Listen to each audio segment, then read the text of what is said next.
अस्सलाम वालेकुम दोस्तों, welcome to my YouTube channel. कैसे हैं आप सब? उम्मीद है कि फिट फाट होंगे। आज मैं इस वीडियो में आपको बताने वाला हूं कि आपको कैसे पता चल सके कि वो बंदा जो आपके पेपर जमा करवा रहा है कहीं वो आपके साथ फ्रॉड तो नहीं कर रहा। जी हां, 5-7 हज़ार यूरो के लिए आपके साथ कोई भी फ्रॉड कर सकता है। आपने कैसे 2-3 काम करके इस फ्रॉड से बचना है ताकि आपको मालूम हो जाए कि वो बंदा आपके पेपर जो जमा करवा रहा है वो इमिग्रेशन के कानून के ऊपर पूरा उतरता है कि नहीं। ये बिल्कुल 3-4 आसान से ऐसे काम हैं जो आपने करने हैं। इसके बाद मैं आपको बताऊंगा कि मुझे 2009 की इमिग्रेशन क्यों ना मिल सकी। कहीं आप भी ये गलती तो नहीं करने जा रहे। पहले बात करते हैं कि आपके साथ जो फ्रॉड कैसे कोई कर सकता है। जी मैं आपको बताता हूँ। गवर्नमेंट ने इस साल जो शर्त रखी है वो है 20,000 यूरो सालाना आमदन वाला बंदा एक बंदे को घर में नौकरी देकर मुलाजमत देकर उसको लीगल करवा सकता है। मिसाल के तौर पर एक बंदे ने 6 महीने काम किया, उसकी एवरेज जो तनख्वाह है वो 6,000, 7,000 या 8,000 बनी, लेकिन फिर भी वो आपकी इमिग्रेशन जमा करवा देगा आप अगर फ्रॉड करना चाहे तो। जी हाँ, ये बात नोट करने वाली है कि इमिग्रेशन जमा कराते वक्त सिर्फ आपने अप्लाई करना है कि मैं इस बंदे को काम दे रहा हूँ और अपना बायोडाटा, नाम वगैरह, जो रेजिडेंस वगैरह, उसका जो नंबर वगैरह है वो देना है उस मालिक ने अपना। इसके अलावा बाकी जो सारी चीज़ें हैं वो जब परफेक्ट तौर से लेटर आता है तो वहाँ लेकर जाते हैं, यानी कि 6 महीने बाद, साल बाद या 2 महीने बाद जो लेटर आएगा आप परफेक्ट तौर जाएंगे, वहाँ उस लेटर के ऊपर लिखा होगा कि मालिक ये फलां चीज़ें लेके आए और जो जिसको उसने मुलाजमत दी है वो अपना पासपोर्ट और जो चीज़ उसकी रिक्वायर्ड होगी परफेक्ट को वो उस लेटर के ऊपर लिखा होगा। तो वहाँ जाकर ही सारी कुंडली खुलेगी उस बंदे की। जो परफेक्ट से लेटर आएगा वहाँ जाने के बाद उससे पहले अगर वो आपकी इमिग्रेशन की दरखास्त देता है तो वो फ्रॉड आपके साथ कर सकता है। जी हाँ, आपने इससे बचना है। देखना है सबसे पहले कि वो बंदा जो फैक्ट्री में काम कर रहा है पिछले 2-4 साल से रेगुलर काम कर रहा है। जैसा कि ये 20,000 का कोड जो है ये 2018-19 वाला, जो 18 वाला और 19 वाला है वो इस्तेमाल होगा, ना कि ये 19-20 वाला। आप समझ गए होंगे मैं आपको क्या बताना चाह रहा हूँ। अब काम में भी आपको देखना होगा कि वो बंदा कौन सी फैक्ट्री में काम कर रहा है, यानी कि वो SPA है, SNC है या SRL है, क्योंकि हर फैक्ट्री की तनख्वाह का अपना अपना रेट होता है।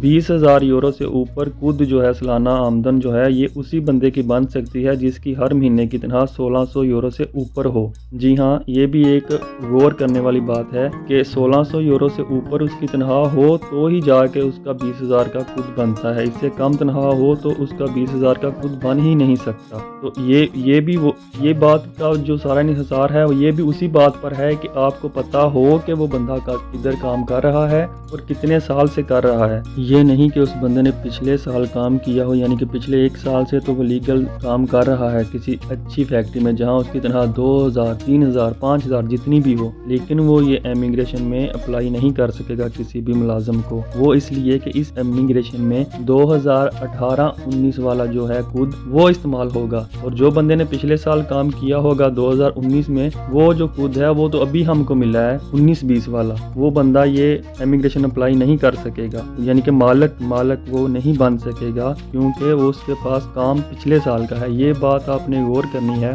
उस बंदे से खुल के बात करनी है। जिस बंदे के पास भी आप इमिग्रेशन अप्लाई जो आपको करने जा रहा है उसके साथ खुल के बात करनी है, क्योंकि आपने जब उसको पैसे देने हैं तो बात करने में कोई हिचकिचाहट नहीं होनी चाहिए। इसमें आपका ही फायदा है। आपको पता, मैं तो कहता हूँ कि आपको पता होना चाहिए उस बंदे के साथ आपके तल्लुकात, दोस्त, किसी ना किसी तल्लक से आप उसको जानते हों तो आपको सारा मालूमात मिल जाएगी कि वो बंदा किधर काम करता है, कितने साल से करता है। यानी कि पिछले 3-4 साल से वो बंदा रेगुलर काम कर रहा होगा तो ही जाकर वो ये अप्लाई कर सकता है, ना कि पिछले 1 साल से। एक बात तो ये होगी। मैं तो सब दोस्तों को यही मशवरा देता हूँ कि आप किसी न किसी जानने वाले, किसी दोस्त, किसी रिश्तेदार या किसी तल्लक वाले जगह पर ही इमिग्रेशन जमा करवाएं, यानी कि वो बंदा जो आपके पेपर जमा करवा रहा है उससे कोई ना कोई तल्लक हो आपका, आप किसी न किसी तल्लक से उसको जानते हो, क्योंकि ये आपके लिए ही बेहतर होगा कि वो बंदा किस कैटेगरी का है या आपको समझने में आसानी हो जाएगी। वो बंदा कहीं आपके साथ फ्रॉड तो नहीं कर रहा। कुछ लोग ऐसे करते हैं जी कि मेरा वो जानने वाला है, वो उसके पास भेजते हैं, वो आगे उसको किसी जानने वाले के पास भेज देता है। तो ये यहाँ पर मसला मिसाल हो सकते हैं, क्योंकि वो तीसरे बंदे के पास जब आप जाएंगे तो आप बिल्कुल भी उसको जानते नहीं होंगे, क्योंकि आप किसी तलक वास्ते से गए हैं उसके पास। तो ये इस बात में आपको मसला मिसाल पेश आ सकता है। तो बेहतर तो यही है कि आप डायरेक्ट किसी ना किसी ऐसे आपके जो मोहल्ले में रहते हैं, शहर में, जिससे आपके तल्लुकात हों, आपको जानते हों, आप उसको जानते हों काफ़ी अरसे से, तो आप उससे बात करें। ऐसे लोगों के से इमिग्रेशन आप अपनी जमा करवाएं। ये बात तो आपको अच्छी तरह समझ लेनी चाहिए कि हर बंदा आपके पेपर अप्लाई कर सकता है, लेकिन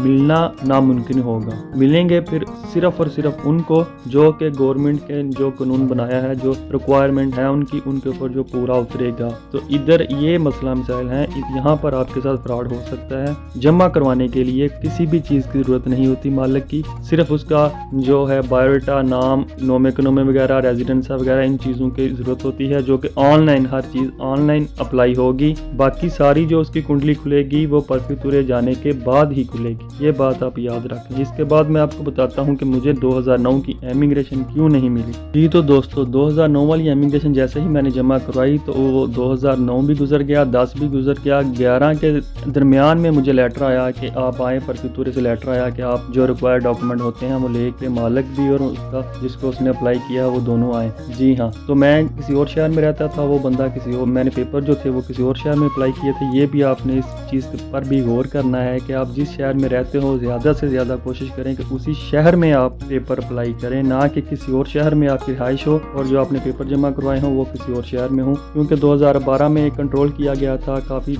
ये बात सुनने में आई थी कि कंट्रोल हुआ है कि जिधर आपका कॉन्ट्रैक्ट हुआ है, जिधर आपने पेपर भरे हैं, आप उधर काम कर भी रहे हैं कि नहीं। इस चीज़ को भी मद्देनजर रखें। तो वापस आते हैं इस बात पर कि 2009 की इमिग्रेशन जब हम परफितुरे में गए, जैसा कि अभी भी 2018-19 वाला खुद है, 1 साल पुराना खुद के साथ बंदा आपको अप्लाई करता है। ऐसे ही 2009 में भी 1 साल पुराने खुद के साथ उसने मुझे अप्लाई किया, उस बंदे ने जो मेरा मालिक था, उसने मेरी इमिग्रेशन अप्लाई की। जब हम परफितुरा में गए 2011 में, जी ये बात गौर इधर करने वाली है कि जब हम 2011 में गए तो उन्होंने 2011 जो 11 वाला था, 10-11 वाला खुद था, 9-10 वाला भी और 10-11 वाला भी, वो भी मांग लिए। जिसने मुझे अप्लाई किया था उसने 2009 से पहले का खुद तो उसके पास था, उसने मुझे अप्लाई कर लिया, वो तो ठीक होगी बात। लेकिन जब 2 साल 1.5 साल मुझे पेपर लेटर ही नहीं आया, 1.5 साल बाद मुझे लेटर आया, तो उन्होंने परफितुरा ने 2009-10 वाला खुद और 10-11 वाला खुद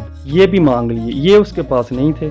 इस वजह से मेरी इमिग्रेशन जो है ये रिजेक्ट हो गई। तो आपने इस बात पर भी गौर करना है कि अभी जो बंदा आपको 2020 में अप्लाई करेगा वो बंदा कहीं ये तो नहीं कि 6 महीने काम कर लेता है, फिर 6 महीने घर बैठ जाता है, या 8 महीने काम करता है, 2 महीने घर बैठ जाता है। यानी कि पिछले खुद तो उसके पास हैं, मगर अभी फर्ज करें आपको 1 साल लग जाता है आपका लेटर आने में, तो अगले खुद ये ना हो कि आप उसके बाद वो काम आपने, यही इसलिए मैं पहले आपको बता रहा था कि आपको पता होना चाहिए कि वो रेगुलर काम कर रहा है। अगर कोई बंदा रेगुलर काम पीछे करता आ रहा है तो यकीनन वो आगे भी रेगुलर ही काम करेगा। और अगर पहले ही वो कहीं 2 महीने काम करता है, 2 महीने घर, फिर ऐसे उसको फैक्ट्री उसकी ऐसे कर रही है, 1 महीना घर बैठा देती है, फिर 2 महीने काम करवाती है, फिर घर बैठा देती है, तो इस चीज़ का मसला जो है वो बन सकता है, जो मेरे साथ हुआ कि उसके पास इमिग्रेशन जमा करवाते वक्त तो था जो गवर्नमेंट ने मांगा था, लेकिन जब मेरा टाइम 1.5 साल बाद मुझे लेटर आया तो 1.5 साल के बाद जो उसके दरमियान वाले जो 2 फुट थे वो उसके पास पूरे नहीं थे, मगर वो पूरे नहीं थे। जैसे अभी 20,000 की जो खुद की शर्त रखी है गवर्नमेंट ने, वो उसके पास नहीं थे, उसके पास 8,000 के करीब ही खुद था। तो ये बात आपने गौर करनी है जिस बंदे पे, ये बहुत ही गौर करने वाली बात है। जिधर आप इमिग्रेशन जो बंदा आपको अप्लाई कर रहा है, मैं बार बार ये आपको समझा रहा हूँ कि वो बंदा रेगुलर काम कर रहा हो, आपको मालूम हो। ये तभी मालूम हो सकता है कि आप अपने शहर में किसी बंदे के पास इमिग्रेशन जमा करवाएं, किसी ना किसी तलक से आप उसको जानते ही होंगे, कोई ना कोई आपका दोस्त आपके शहर के अंदर, यही फ़ायदा होगा इमिग्रेशन जमा करवाने में, ना कि किसी और जगह कोई बताए आपको कि आप वहाँ जाएँ, वो बंदा आपको कहीं और भेजे। ऐसे तो फिर आप किसी के हद से चढ़ गए। जैसे कि बहुत सारे जो फसली होते हैं, क्या कहते हैं, जो मिसाल होती है फसली बटेरे, बहुत सारे फसली बटेरे निकल आते हैं जैसे ही इमिग्रेशन ओपन होती है तो वो फसल खाने के लिए वो तो पहले ही तैयार बैठे होते हैं। तो अभी तो ये फसल उनके लिए काफ़ी ये तैयार हो गई है इमिग्रेशन वाली, तो वो तो साथ ही जाएंगे, तो आपको नुकसान आपको ही होगा, कोई आपको फ़ायदा नहीं होगा। तो अगर आपको ये मेरी वीडियो अच्छी लगी तो मेरे चैनल को सब्सक्राइब करें और ज़्यादा से ज़्यादा दोस्तों तक ये इन्फॉर्मेशन पहुँचाएँ, उनके साथ शेयर करें कि भाई ये इन चीज़ों का ख्याल रखना है, आपको ही बने।